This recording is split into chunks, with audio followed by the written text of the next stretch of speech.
한국은 미국의 가장 중요한 적 중국에 가장 가까이 있는 강력한 동맹입니다. 자, 미국은 향후 새로운 다극화 세상을 주도하기 위해서 가장 중요한 것이 바로 한국과의 엄청난 글로벌 파트너십이다라고 생각하는 것 같습니다. 한국은 미국에 의해 사실상 C2 국가로 인정받고 있다고 봅니다. 이런 상황에서 일본이 참을 수 없는 건 바로 미국이 한국과 자신을 철저하게 차별 대우한다는 점 때문이죠. 일본은 자신보다 한국을 미국이 더 중시한다는 것을 제대로 납득하기 어려운 것 같습니다.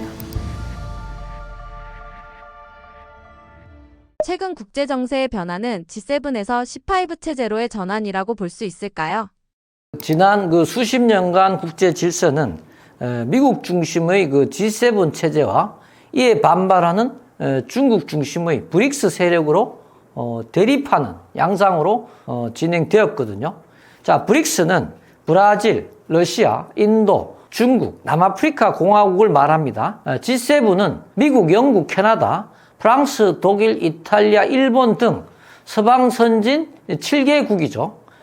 중국의 국력이 점점 커지면서 중국은 미중 중심의 G2를 주장하기 시작했고, 미국은 미중 신냉전 구도로 중국을 몰아붙이기 시작했죠. 트럼프가 재집권하면서 미국 주도의 새로운 국제 질서가 재편되기 시작했습니다. 미국은 이를 C5 체제라고 했고, 미국, 중국, 러시아, 인도, 일본 같은 인구 1억 이상의 강대국 중심으로 질서가 재편되어야 한다고 했습니다. 자, 제 얘기를 듣고 있는 분들을 포함해서 아마 대부분의 사람들은 이것이 무슨 뜻인지 고개를 갸우뚱하실 겁니다. 자, 이상한 점은 C5에 유럽과 한국이 빠졌다는 사실입니다. 그리고 브릭스의 멤버국이던 브라질과 남아프리카 공화국도 빠졌습니다. 자, 남아프리카 공화국은 차치하더라도 브라질은 인구가 2억이 넘는 남미의 인구 대국입니다.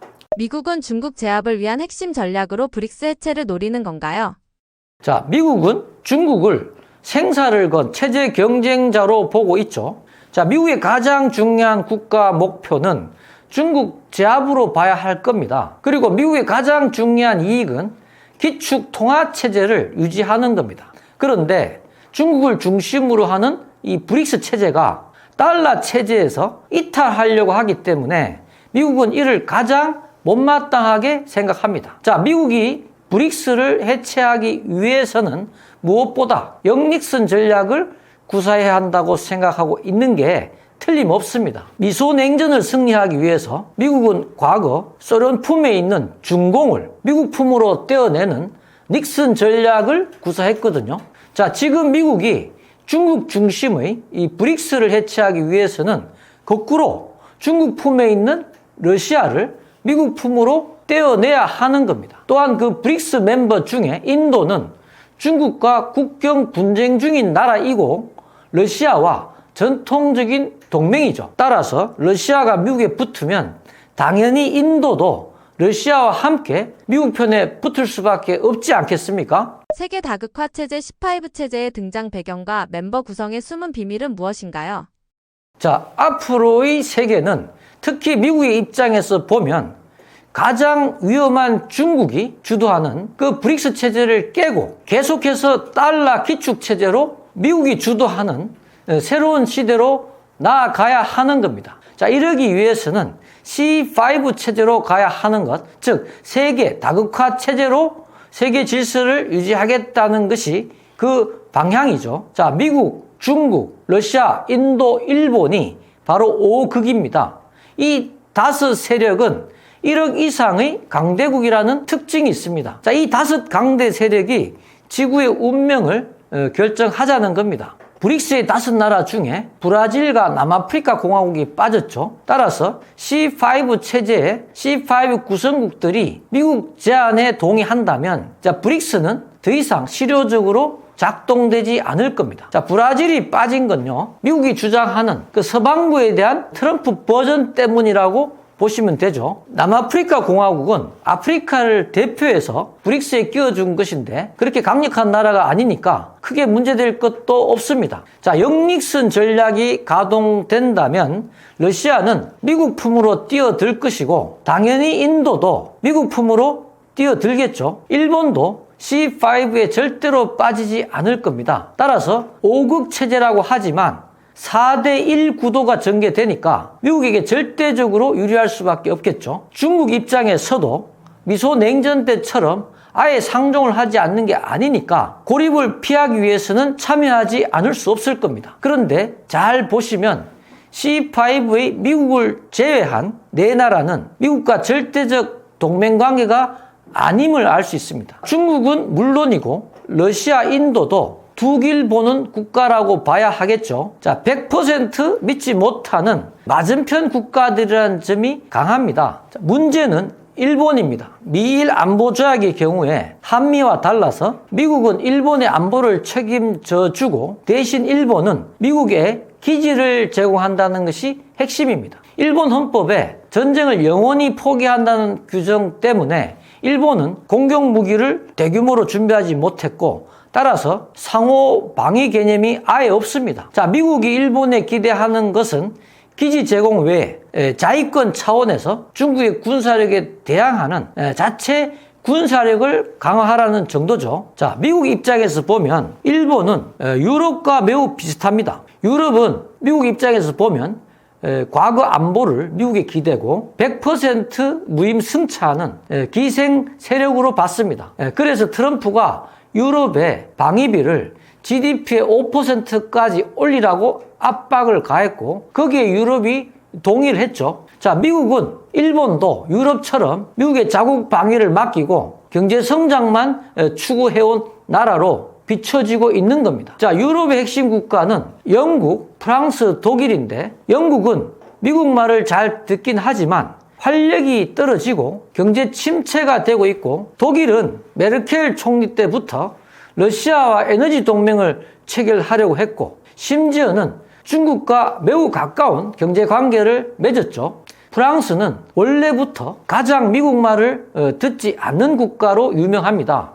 그러니까 유럽은 일본처럼 미국에게 특별히 중요한 걸 제공하는 게 거의 없다는 공통점이 있거든요. 따라서 미국은 유럽과 일본이 동맹이긴 하나 그렇게 소중한 존재로 생각하지 않는 거죠. 자, 미국이 가장 간절히 원하는 AI, 반도체, 배터리, 원자력, 수소, 각종 첨단 기술, 바이오, 조선, 방산 무기, 첨단 제조업 등의 핵심 기술을 유럽도 일본도 하나도 갖고 있지 못하거든요. 자, 그래서 트럼프가 유럽, 일본이 동맹을 이용하는 존재다라는 얘기를 하는 거죠. 유럽과 일본의 공통점은 미국의 군사면에서 절대적으로 의존적이라는 겁니다. 따라서 미국이 어떤 대우를 해주더라도 결코 미국을 배신하기가 대단히 어렵다는 거죠. 그런데 유럽은 하나의 나라가 아니므로 트럼프는 인정을 하지 않기 때문에 C5에 1억 이상의 강대국 조건을 들어서 배제시켜 버린 겁니다. 자, 유럽까지 빠진 마당에 일본이 미국에게 덤벼들 수 있을까요? 형식상으로는 C5 체제이고 실질적으로는 C2 체제에서 한국은 어떤 입장인가요? 이제 제가 한국 얘기를 좀 하겠습니다. 한국은 미국의 가장 중요한 적 중국에 가장 가까이 있는 강력한 동맹입니다. 자, 미국 군사력이 퇴조에 들어가고 미국의 주의력이 서반구에 집중되는 이 시점에 서태평양, 인도양에 이르는 바다의 관리를 한국 해군이 주도해서 맡기로 한 합의가 한미 간에 이루어진 것 같습니다. 이것이 한미 간의 동맹의 현대화라는 개념이라고 봅니다. 당연히 동남아에 대한 평화와 안보에 대한 한국의 책임도 이런 선상에서 이해하실 필요가 있겠죠. 자, 이를 위해서 한국의 핵잠과 핵농축, 재처리에 대해 동의를 미국이 해준 겁니다. 자, 이 정도 스케일이 아니라면 절대로 이루어질 수 없는 그런 내용이지 않습니까? 자, 이걸 알 수 있는 게 현재 일본이 한 돌출 발언들을 보면 됩니다. 자, 다카이치 수상이 최근 대만 유사가 일본 유사다라고 했죠.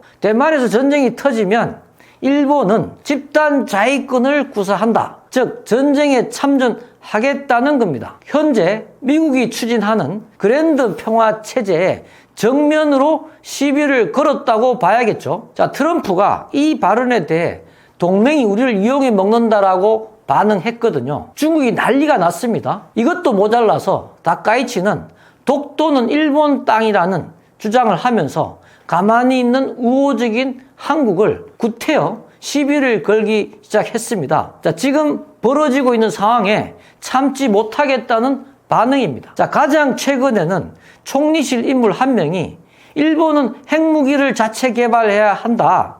유사시 미국의 핵우산을 믿을 수 없지 않느냐라는 극단적인 발언까지 했습니다. 물론 개인 입장이고 오프 더 레코드를 전제로 했다고 하지만 그 사안의 중요상 도저히 믿을 수 없는 얘기입니다. 일본이 참을 수 없는 건 바로 미국이 한국과 자신을 철저하게 차별 대우한다는 점 때문이죠. 일본은 자신보다 한국을 미국이 더 중시한다는 것을 제대로 납득하기 어려운 것 같습니다. 자, 일본 정부 입장은 잘 이해가 될 것 같습니다. 자, 미국은 향후 새로운 다극화 세상을 미국이 주도하기 위해서 가장 중요한 것이 바로 한국과의 엄청난 글로벌 파트너십이다라고 생각하는 것 같습니다. 자, 절대로 미국 단독으로는 이 다극화된 세상을 철저하게 장악할 수 없으나 한미가 2인 3각으로 하나의 체제로 움직일 때 무리 없이 세계 경영을 할 수 있다고 보는 것이 예를 들어 보겠습니다.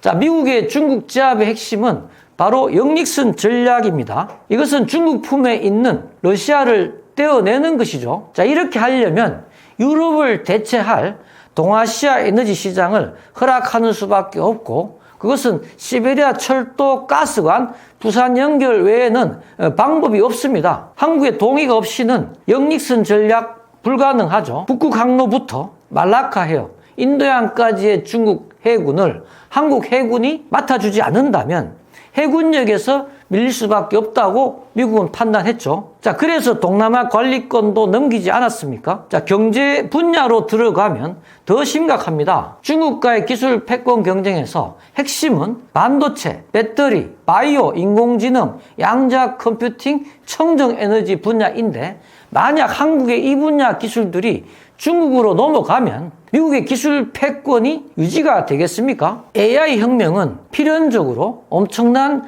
전기 에너지를 필요로 하고 이를 뒷받침하기 위해 세계에 수백 개의 차세대 SMR 원전을 지어야 하는데 한국 기업이 아니면 이것을 세울 수 없게 됩니다. 그 궁극적인 청정 에너지는 바로 수소 에너지인데 한국은 현재도 수소 연료 전지와 수소 엔진, 수소차, 수소기차 기술의 절대 강자이고 시베리아 가스관 철도가 부산 연결된다면 아프리카, 유라시아, 아메리카 모든 대륙을 연결하는 육상 교통로가 가능해지고 수소 에너지의 신기원이 열리는 거죠. 자, 미국의 재래식 군사 무기뿐만이 아니라 유라시아 대륙에서 러시아, 중국 포위망의 국가들 모두가 한국 무기로 무장을 하고 있을 정도로 현재 미국 조야에서는 이 시대의 변기창은 한국이다라는 말이 나돌 정도입니다. 그래서 이 모든 걸 감안했을 때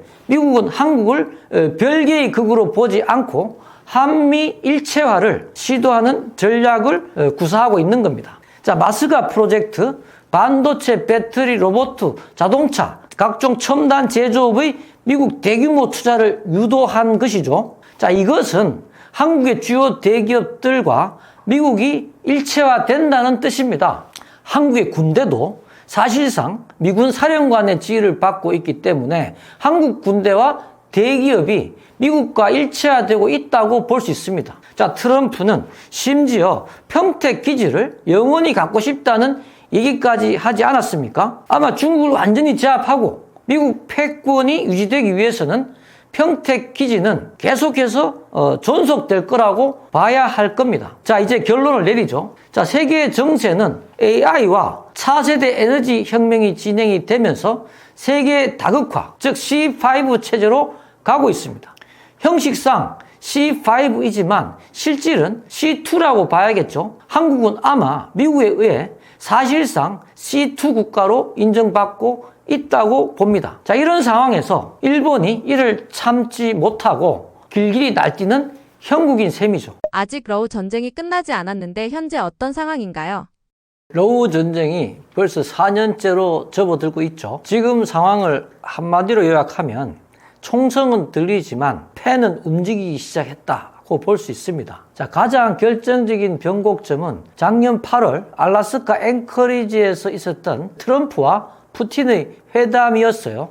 이 회담은 국제정치학적으로 보면 키신저식 현실주의의 귀환, 즉 역닉선 전략의 신호탄입니다. 미국이 중국이라는 거대한 도전을 응전하기 위해 러시아를 중국의 품에서 떼어내려는 고도의 세력 균형 전략이죠. 트럼프와 푸틴은 알래스카에서 이른바 원샷 종전 협상의 큰 틀에 합의했습니다. 러시아가 점령한 돈바스 지역 등을 사실상 인정해 주는 대신 전쟁을 끝내자는 겁니다.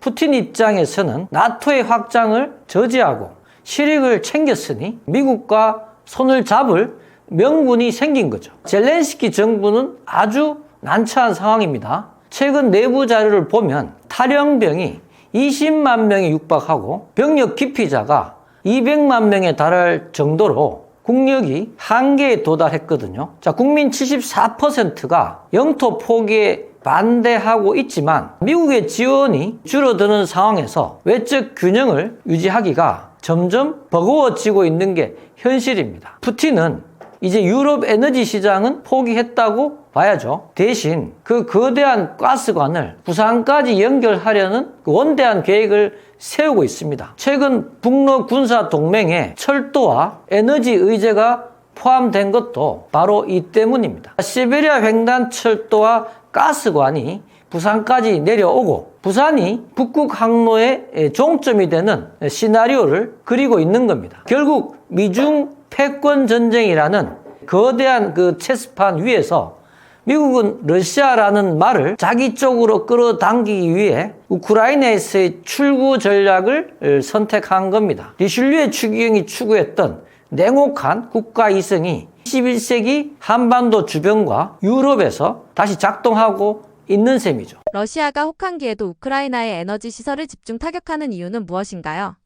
러시아가 혹한기에 우크라이나의 에너지 시설을 집중적으로 때리는 건 단순히 전기를 끊겠다는 그 차원을 넘어선 아주 냉혹한 심리적, 전략적 고사 작전입니다. 국제정치학적으로 보면 상대의 전쟁 의지를 꺾기 위해 민간의 고통을 극대화하는 전형적인 공격적 현실주의의 모습이죠. 자, 가장 직접적인 이유는 우크라이나 시민들의 항전 의지를 바닥내기 위해서입니다. 영하의 추위 속에서 전기와 난방, 물이 끊기면 도시 전체가 마비되죠. 러시아가 최근 키우의 인구의 70%가 정전을 겪었다는 보고도 있는데 이는 국민이 정부에게 이제 제발 전쟁 좀 끝내달라고 압박하게 만들려는 속셈이죠. 러시아는 우크라이나 문명에 대해 가장 가혹한 도전을 던져 그 응전 능력을 시험하고 있는 겁니다. 자, 과거에는 변전소 위주로 공격했다면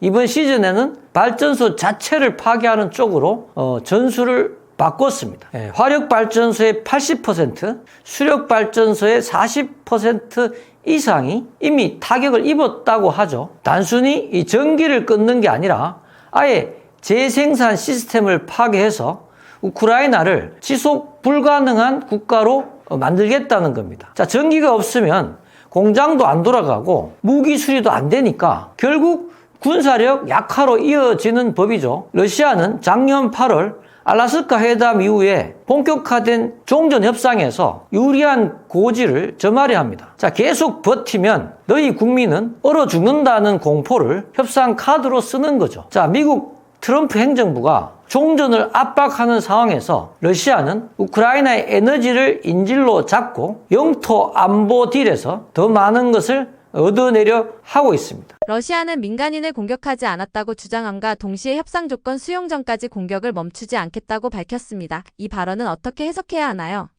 러시아의 이런 발언은 국제정치학적으로 보면 강요 외교의 아주 전형적이고도 냉혹한 수법이라고 볼 수 있죠. 겉으로는 인도주의를 말하지만 속으로는 상대의 숨통을 조이는 이중 전략입니다. 자, 러시아는 에너지 시설을 군수 산업의 기반이라고 주장합니다. 전기가 끊겨서 민간인이 고통받는 것은 부수적인 결과일 뿐 자신들의 목표는 우크라이나의 전쟁 수행 능력을 마비시키는 군사적 타격이라는 논리죠. 자, 이는 리슐리의 추경이 강조했던 국가 이성, 즉 국가의 이익을 위해서라면 도덕적 비난쯤은 감수하거나 교묘하게 포장하겠다는 계산이 깔려 있습니다. 이건 젤렌스키 정부가 아니라 그 뒤에 있는 서방과 특히 미국의 트럼프 행정부를 향한 메시지입니다. 자, 작년 8월 알라스카 회담 이후 종전 논의가 급물살을 타고 있는 상황에서 우리가 원하는 조건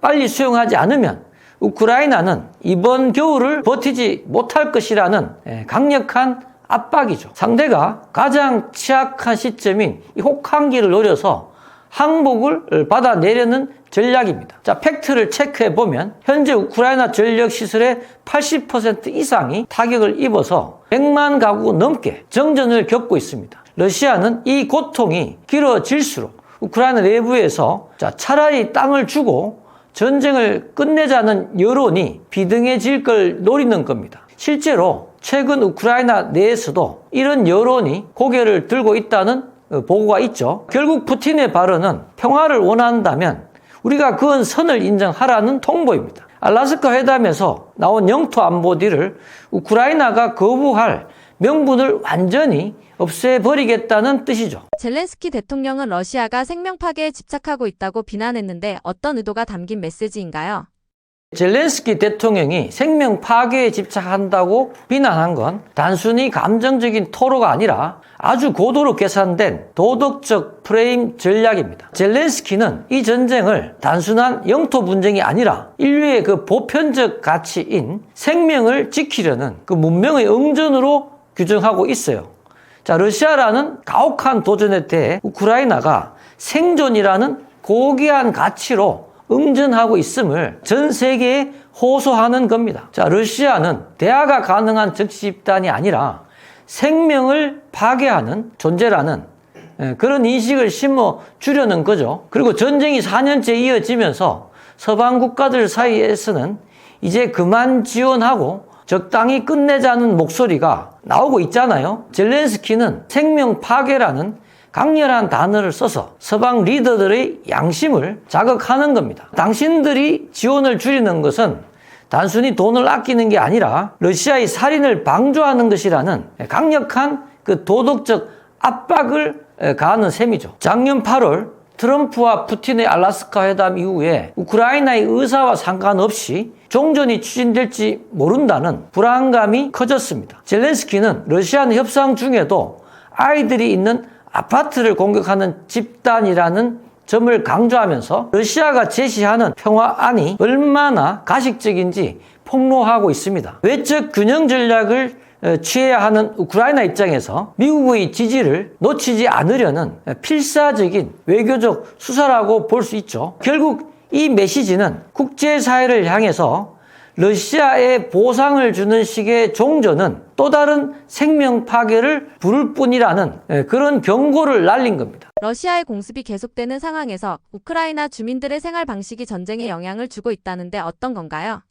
우크라이나 주민들의 일상적인 적응은 이제 단순히 생존을 넘어 전쟁의 그 승패를 결정짓는 사회적 회복 탄력성이라는 거대한 변수가 되고 있죠. 러시아가 발전소를 때리면 우크라이나 사람들은 각자 발전소가 됩니다. 집집마다 태양광 패널을 설치하고 휴대용 배터리와 스타링크로 무장한 채 카페나 공공도서관을 업무 공간으로 바꾸는 분산형 일상을 만들어냈어요. 실제로 최근 보고를 보면 가게마다 자율가전과 에너지 저장 장치 구매가 폭증했는데 이게 러시아의 에너지 고사 작전을 무력화하는 강력한 방패가 되고 있죠. 주민들이 단순히 고통을 견디는 게 아니라 직접 전쟁에 참여하고 있습니다. 동네 청년들이나 IT 전문가들이 지하실에서 드론을 조립하고 소프트웨어를 개발해서 전선으로 내보내는 풀뿌리 군수산업이 정착됐어요. 가혹한 도전이 우크라이나 시민들을 하나의 거대한 군사 위기체로 진화시킨 셈이죠. 이 때문에 러시아는 후방을 공격을 해도 전쟁 지속 능력을 완전히 끊어내지 못하고 있습니다. 역설적이게도 러시아의 공습이 계속될수록 주민들의 마음은 모스크바가 아니라 브뤼셀로 향하고 있습니다. 일상 속에서 겪는 그 불편함이 러시아에 대한 분노로 치환되면서 최근 그 설문에서도 알 수 있듯이 땅은 내줘도 주권과 유럽행은 포기 못한다는 의지가 강해졌죠. 이건 푸틴이 계산하지 못한 정서적 외적 균형의 강화라고 볼 수 있습니다. 하지만 이런 주민들의 눈물겨운 적응에도 불구하고 작년 8월 알래스카 회담 이후 미국이 영닉선 전략을 본격화하면서 외교적 지형은 우크라이나에 매우 불리하게 돌아가고 있는 게 현실이죠. 트럼프 개입에도 러우 전쟁은 끝나지 않는 걸까요? 트럼프의 개입에도 불구하고 전쟁이 당장 멈추지 않는 건 지금이 결정적 한방을 위한 마지막 기싸움 단계이기 때문이죠. 자, 최근 트럼프 대통령은 종전 협상이 95% 정도 끝났다고 자신했죠. 하지만 남은 5%가 가장 독한 부분입니다. 러시아는 돈바스 지역 전체를 확실히 넘기라고 요구하고 있고 우크라이나는 이에 맞서 러시아 내 에너지 시설을 정밀 타격하며 쉽게는 못 준다고 버티고 있는 상황이죠. 자, 트럼프는 중국을 고립시키기 위해 러시아를 끌어안으려 하지만 푸틴은 이 기회를 놓치지 않고 최대한의 지분을 챙기려 합니다. 자, 작년 알래스카 회담 이후 미국 영토 양보를 압박하자 젤렌스키는 오히려 서방 국가들과 파리 선언을 발표하며 독자적인 안보 보장을 구축하려 하고 있어요. 외적 균형을 유지하기 위한 우크라이나의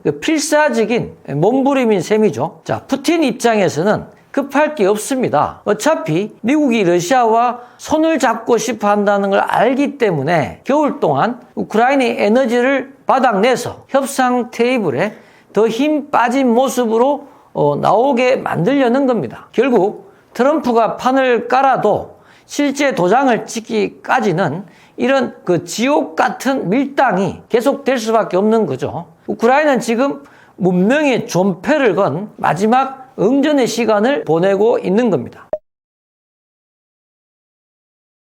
저는 세계사, 각 나라 역사, 국제 정세를 20년 이상 연구하고 책도 쓰고 강의도 하고 있는 김시열입니다. 작년부터 유튜브 채널에 참여하고 있으면서 우리 그 시청자분들과 만나 뵙고 있습니다. 제가 마지막으로 하고 싶은 말씀이 있다면 이런 겁니다. 요즘의 그 국제 정세는 그야말로 시시각각 변화하고 있고 조금만 흐름을 놓친다면 세상이 어떻게 돌아가는지 도무지 이해하기 어렵습니다. 자, 그러나 이런 복잡한 상황에서도 더 높은 곳에서 나무를 보기보다는 거대한 숲을 본다는 자세로 세상을 관찰한다면 다른 사람들이 잘 이해하지 못하는 세상의 이치를 잘 깨달을 수 있을 것 같습니다. 자, 긴 내용이었는데 끝까지 잘 들어주셔서 고맙습니다.